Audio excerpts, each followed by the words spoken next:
داخل سلول ها اندامک های مختلفی وجود داره که یکی از اونها میتوکندری هست و مهمترین کاری که میتوکندری انجام میده تولید انرژی برای سلول و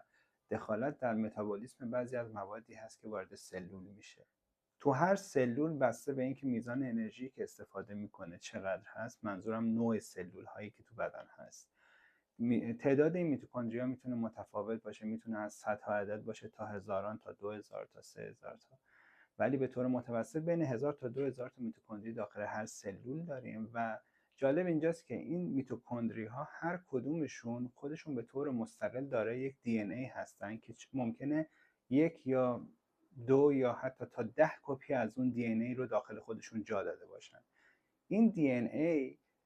خودش کد کننده حدود 13 تا پروتئین هست که برای کارایی خود میتوکندری واقعا لازمه. مابقی پروتئین هایی که میتوکندری لازم داره از هسته سلول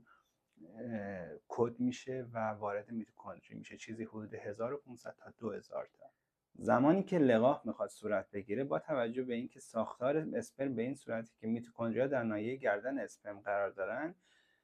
فقط سر اسپرم هست که وارد سلول تخمک میشه و لقاح رو انجام میده. در نتیجه تمام میتوکندریا هایی که داخل یک سلول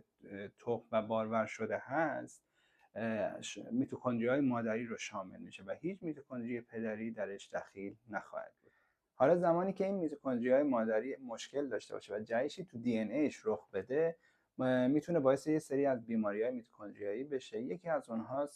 نوروپاتی چشمی لبر هست که میتونه از مادر به ارث برسه و چیز دیگه که ممکن اتفاق بیفته، مثلا یک بیماری دیگه داریم به نام میوپاتی میتوکندریال که اون هم میتونه از مادر به ارث برسه.